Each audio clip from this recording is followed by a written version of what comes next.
Welcome to the London Youth Express. I am Renata Leuffen, and today we want to continue our series about the new curriculum. And I hope we all agree that we do need a new curriculum. Today we want to look at the question,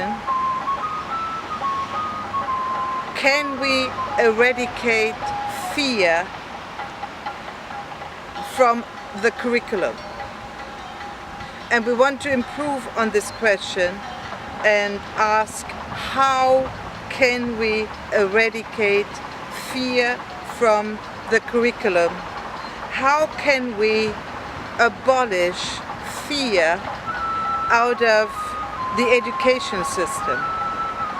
And this means the fear in our young people who are learning and who are currently being subjected to an education system that does neglect and violate their true learning requirements.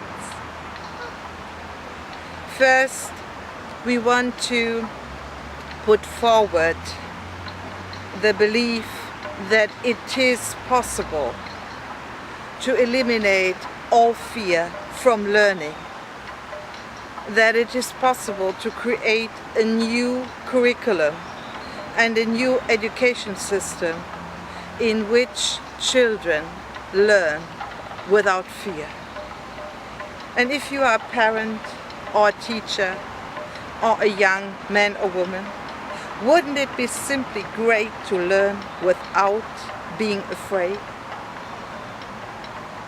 Where does the fear in our current education system and in our curriculum come from? The fear comes currently from being compared when you are a young person in school, at college or at university. From being compared, from being evaluated, and from being graded, and also from being subject to filling your head, what we then call learning by forced or enforced learning, with subject and topics which you may hate or not be interested in. Why do we grade children? Why do we give grades to children? Why do we mark what they produce? This is part of the selection process upon which the current education system, which has failed us all, has been built up and constructed on.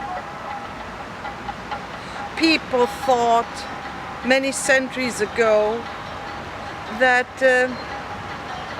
it would be an idea to just separate young people into two groups. One group with a bright future, the so-called promising.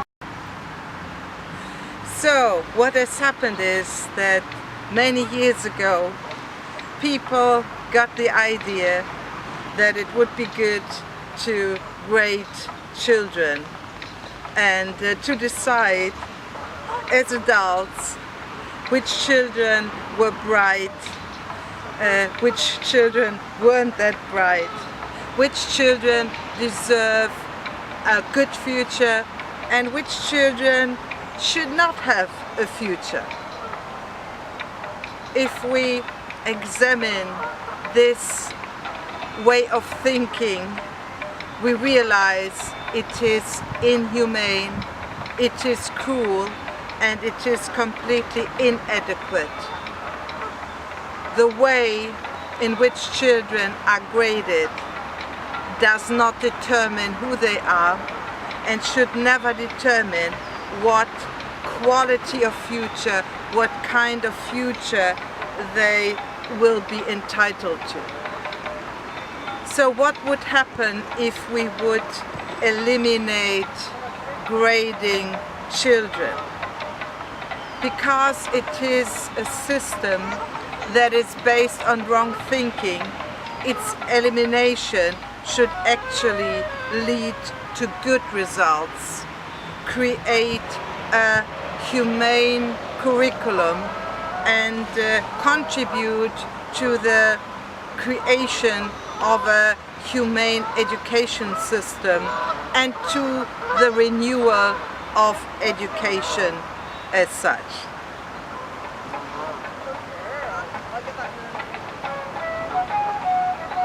3, 2, 1, go.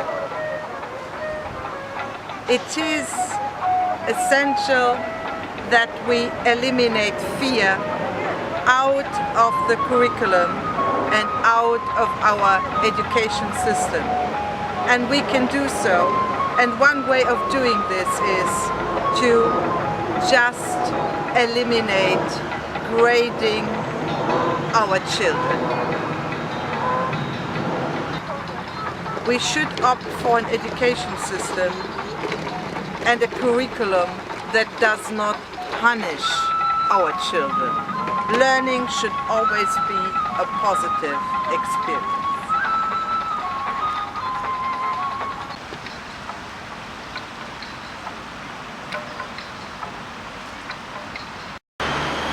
Now I hear someone objecting about what shall we do if we abolish the grades. How shall we measure what children can and what they can't? We could obviously assume that every child is capable of doing everything and anything, obviously in accordance with their abilities and skills and the time and effort they put in. One solution could be that we would simply write down a report about what a child worked on during a year. This could be, for example, that he or she worked on how buildings are constructed, how houses are built, how big facilities, plants are being constructed and built.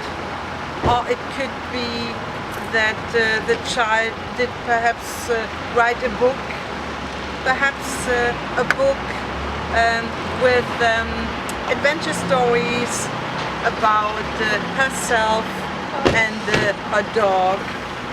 Perhaps a dog is called Brave or something.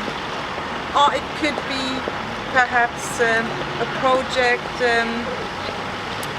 the child worked on, like cycling tours around the village or town where he or she lives, and writing perhaps a brochure or even a small book about the best cycling routes and cycling routes with the most attractions and places worth of sightseeing.